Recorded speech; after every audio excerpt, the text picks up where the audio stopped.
What if I told you that the real reason you're losing trades has nothing to do with your strategy, your indicators, or even the market itself? Most traders fail not because they don't know how to read charts, but because they never learn how to read themselves. In this video, I'm going to break down the one element that separates consistent traders from emotional gamblers. If you're serious about becoming the trader you dream of, then watch this till the end. It might just save your trading journey. And if this hits you deep, share this with one trader you know. Let's spread trading truth, not just tactics. In the world of trading, everyone starts with the same dream: to beat the market, to make money, to become financially free. So we begin obsessively learning strategies, watching YouTube tutorials, memorizing patterns, and buying courses that promise us a shortcut to success. But here's the harsh truth that almost no one tells you. The market doesn't need to be mastered. What needs to be mastered is you. Most traders lose not because they're technically unskilled, but because they are emotionally undisciplined. They chase perfection in their tools, thinking maybe the next setup will be the one, all while completely ignoring the one tool they use in every single trade: their own mind. Let that sink in. It doesn't matter how perfect your chart analysis is, how many indicators you backtested, or how accurate your entry points are. If you can't control your fear, your greed, your impatience, or your ego, you will sabotage yourself every single time. Think about it. How many times have you exited too early because you were scared of losing profits? How many times have you doubled down after a loss because you had to get your money back? How often do you overtrade just because you can't stand the silence of not being in a position? These are not technical mistakes. These are psychological wounds. And unless you begin treating the mind like part of your trading system, you'll always be stuck in a loop, searching for a new edge while ignoring the broken gears inside you. The market is like a mirror. It reflects exactly what's going on inside you. If you're anxious, you'll see chaos. If you're greedy, you'll see opportunity everywhere. If you're disciplined, you'll see clarity, even in uncertainty. And this is why self-mastery matters more than market mastery. The market is external. You can't control it. But your reactions, your decisions, your patience, that's your domain. That's where the real power lies. Think of it like this. Imagine two traders using the exact same strategy. Trader A follows a plan with precision, accepts losses without panic, and never forces trades. Trader B changes plans mid-trade, exits early out of fear, and lets ego dictate risk. Guess what? Trader A wins, not because the strategy is better, but because he is better. He is stable. He is grounded. He is in control. Self-mastery means you have trained your inner world to stay neutral. It means you can watch price move wildly and still remain calm. It means you built the mental muscles to endure drawdowns without emotionally falling apart. But this kind of control doesn't come from reading tweets or watching hype videos. It comes from deep, intentional work, from sitting with your emotions, from journaling your thoughts, from observing your patterns. This is not sexy. There's no dopamine rush in writing down your emotional triggers. But that's exactly why most traders don't do it. They'd rather chase new signals than sit alone with their fear. They'd rather blame the market than take responsibility for their mindset. And that's why they stay stuck, blowing accounts, switching strategies, and burning out. You don't need to be smarter. You don't need a better indicator. You need emotional clarity. You need impulse control. You need self-awareness. This is what self-mastery looks like. It's not about being emotionless. It's about not letting your emotions dictate your actions. A good trader doesn't fight the market. A great trader doesn't even fight himself. He observes. He adapts. And above all, he disciplines his mind like a warrior sharpens a sword. So the next time you lose a trade, don't just ask, what went wrong on the chart? Ask, what went wrong inside me? Because until you learn to master the self, you'll keep trying to conquer a market that was never the enemy in the first place. In trading, we often hear that knowledge is power. But when it comes to real-world results, emotional discipline often overpowers technical precision. You can have the most sophisticated trading system, backed by data, tested over months, even coded into algorithms. But if you can't stay emotionally stable in a live market, that system will betray you, or more accurately, you'll betray it, because it's not the strategy that fails. It's the trader who breaks under pressure. This is a hidden truth that few traders want to admit. The problem is not your setup. It's your psychology. Trading is not a game of perfect entries and exits. It's a game of decision-making under uncertainty. And whenever uncertainty enters, emotions follow close behind. Fear of losing, greed to win more, anxiety over missing out, guilt after taking a loss, and pride when you finally hit it big. These emotions are deeply human, deeply natural, but in trading, they become deadly. Let's start with fear. Fear doesn't show up with a warning. It disguises itself in logic. Let me exit this trade early. I don't want to lose my profits. But underneath that logic is pure emotion. You didn't follow the plan. You ran from discomfort. And this one decision, repeated often enough, destroys your edge over time. You might win today, but what you're teaching your brain is abandon the plan when you're scared. And that conditioning will backfire when it matters most. Now, let's talk about greed. Greed tells you, stay in a little longer, it might go higher. It ignores the risk-to-reward ratio. It whispers that you're different, that this trade is special, that you're finally onto something big. And when the market reverses, as it often does, that little whisper becomes a scream of regret. You knew the exit point, but greed convinced you to ignore it. That wasn't market failure. That was a discipline failure. Then comes revenge trading. You lose one trade, and you feel the sting. Not just financially, but psychologically.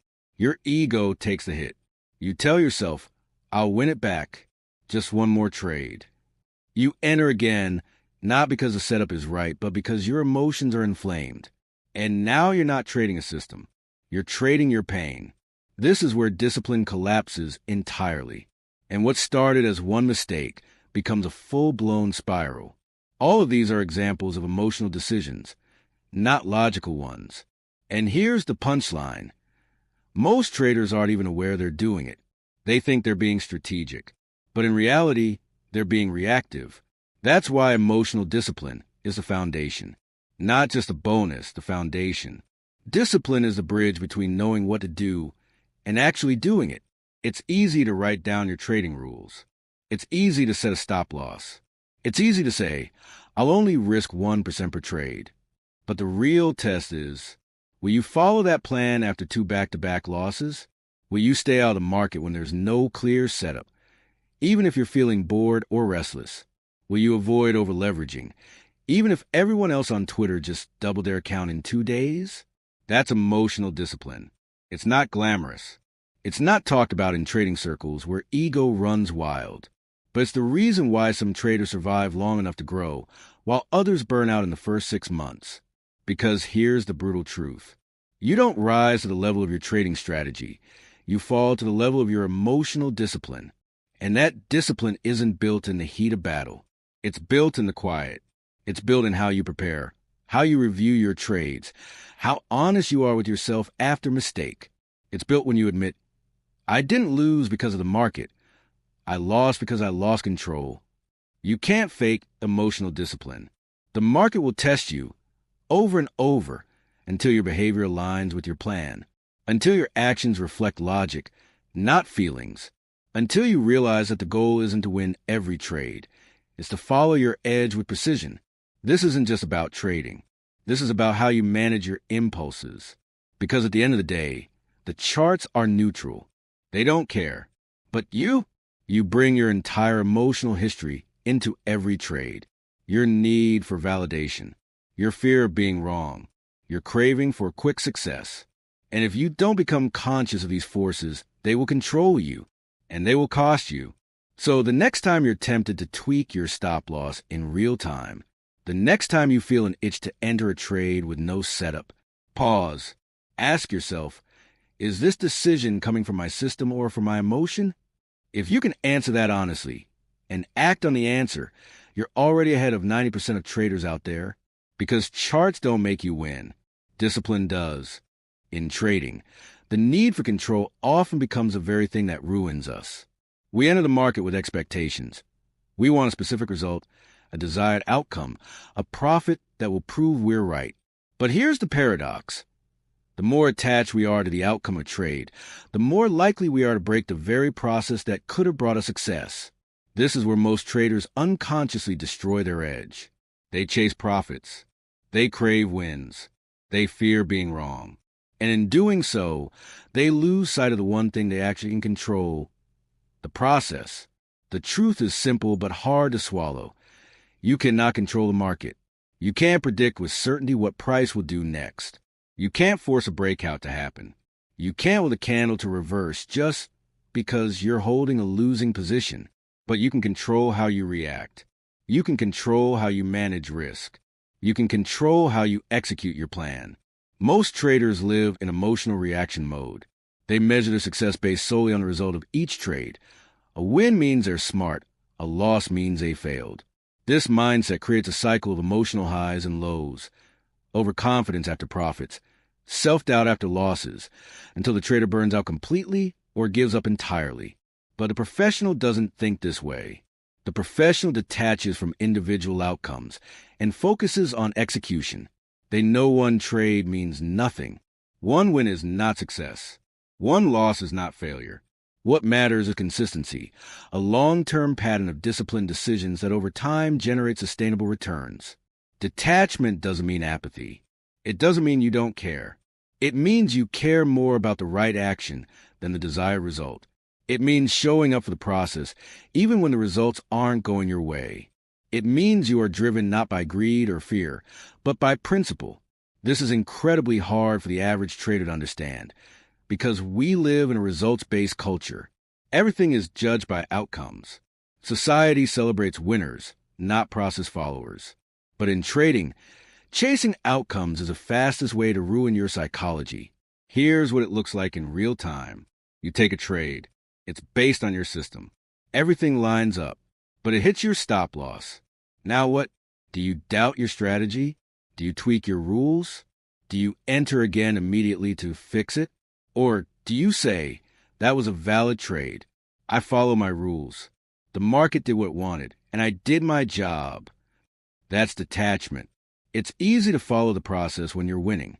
But the real test of a trader's mindset comes during losses. Because every loss pokes at your ego. Every red candle feels like a personal attack. And if your identity is attached to winning, then a single loss feels like personal failure. But if your identity is rooted in being a process-driven trader, then even a losing trade can feel like a win because you acted with discipline. You stayed in control. You executed with integrity. And that matters more than the result of any one trade. The most dangerous emotion in trading isn't fear. It's attachment. Attachment to outcome. Attachment to being right. Attachment to making money on this trade. That's what leads to overtrading, early exits, chasing the market, increasing risk after loss, and every other self-destructive behavior. But when you truly detach, something incredible happens. You start to see the market clearly. You stop trying to force trades and start waiting for high-probability setups. You start managing risk with confidence. You become consistent, not because the market has changed, but because you have. This doesn't mean the process becomes easy.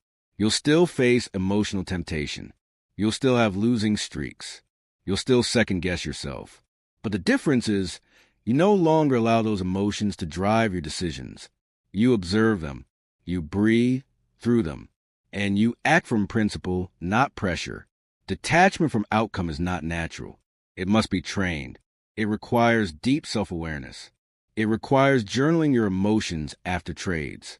It requires pausing before execution and asking, am I following my system or chasing a feeling?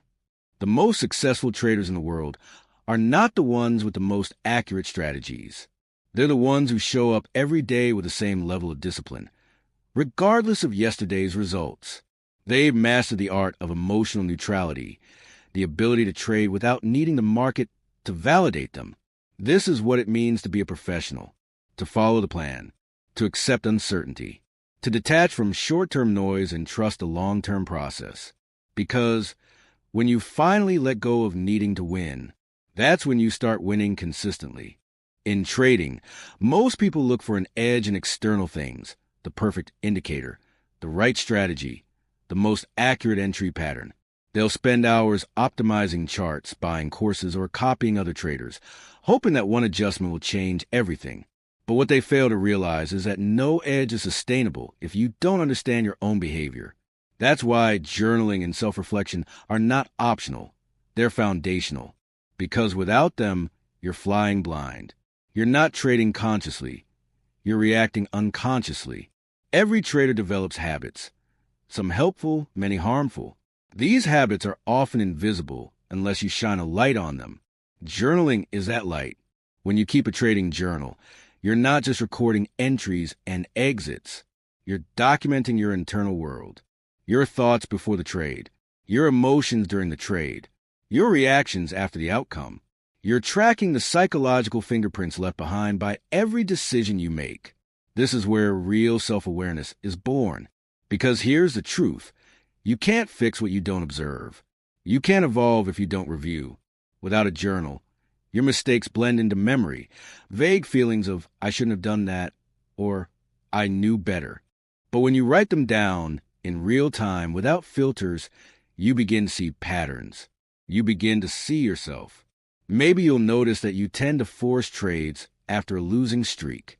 Maybe you'll realize that you exit early whenever position goes into profit, because deep down, you fear losing what little gain you have. Maybe you'll see that your biggest losses always come after emotionally charged days, when you were stressed, distracted, or even trying to prove something to yourself. These aren't technical problems. These are psychological patterns. And if you don't catch them, they'll repeat. Not because the market is cruel, but because the unconscious always finds a way to act itself out. As Carl Jung said, until you make the unconscious conscious, it will direct your life and you will call it fate. In trading, this plays out as a trader who keeps blowing up accounts and says, the market is rigged. But the truth is, the real sabotage is happening within. And without reflection, there is no correction. Self-reflection brings stillness. It allows you to pause long enough to separate yourself from the chaos of the trade. It helps you zoom out and ask the deeper questions. What was I really feeling during this trade? Was I following my plan or following my fear? Did I act with clarity or was I seeking revenge? Am I trading from confidence or compulsion? These questions are uncomfortable, and that's exactly why they're powerful. Growth begins where comfort ends. The problem is, most traders avoid this kind of work. They think it's soft, unimportant, or a waste of time. But the opposite is true. Journaling and self-reflection aren't extra. They're the foundation of professional behavior. Think of any high-level performer, athletes, musicians, surgeons. They don't just do. They review. They study film. They watch replays. They critique themselves, not to shame themselves, but to refine themselves. Traders must do the same. Without reflection, you will keep confusing luck for skill. You will keep taking impulsive trades and calling them intuition. You will keep making emotional decisions and calling them market instinct. And worst of all, you'll never grow because you'll never know what's really going on beneath the surface. Journaling is also how you measure maturity. Because in the beginning, most traders journal like this. Entry, Eurus at 1.1040. SL hit, frustrated. But over time, if you stay committed, your entries change. Entered on confirmation of support. Emotionally calm at entry. Felt mild fear after 2 previous losses. Resisted urge to exit early. Outcome, stop loss hit. But plan was followed with integrity. That's not just a trade log. That's a mirror of the psyche. It shows discipline. It shows emotional awareness. And it shows that the trader is no longer just chasing profit. They're cultivating presence, maturity, and control. And the best part? When you journal long enough, you start noticing something profound. You begin to trade less impulsively because you know you'll have to answer to yourself later. The act of writing makes you accountable to your future self. You become your own coach, your own mirror, your own teacher. And this kind of self-honesty is rare, but it's where transformation happens. Eventually, your journal becomes more than a tool. It becomes your blueprint for mastery. Because every mistake, when documented with awareness, becomes a lesson. And every lesson, when reviewed with intention, becomes a stepping stone. And all those steps, built with discipline, reflection, and honesty, become the path to consistency. This is how great traders are made. Not by guessing better, not by buying secret indicators, but by studying themselves. Because in the end, your greatest edge will never be found on the chart. It will be found in the pages of the journal you were disciplined enough to keep and honest enough to read. So now you know, most traders don't fail because of a bad system, a wrong entry, or a missed breakout. They fail because they never master the one thing that truly matters, themselves. They spend years trying to master the market, but never pause to master their mind. They learn strategies, but not self-control. They chase profit, but not process. They analyze charts, but never analyze their emotions. And that's why the cycle repeats. Overtrading, impulsive entries, panic exits, revenge trades, emotional burnout. Not because they're not smart, but because they never built the emotional muscle it takes to survive this game. Self-mastery is the true edge. It's the discipline to stay patient when your ego wants action. It's the emotional strength to take a loss without breaking your plan. It's the wisdom to detach from the outcome and focus only on what you can control, your decisions, your risk, your behavior. And that edge, it's not found in a book or a course. It's built in the quiet moments of self-reflection. It's built in the journal you keep after a losing streak. It's built in the way you show up, calm, clear, and consistent, even when the market is chaos. If you want to succeed in trading, don't just study price. Study your patterns. Study your emotions. Study yourself. Because once you've mastered the inner game, the outer game, the charts, the setups, the profits, they start to fall into place. The market isn't your enemy. Your emotions aren't your enemy. Your ignorance of them is. So here's the truth, Yanni. You don't need more signals. You need more self-awareness. You don't need a better strategy. You need a stronger mind. And once you truly understand that, you stop being just another trader. You start becoming a master of your own psychology. And that changes everything.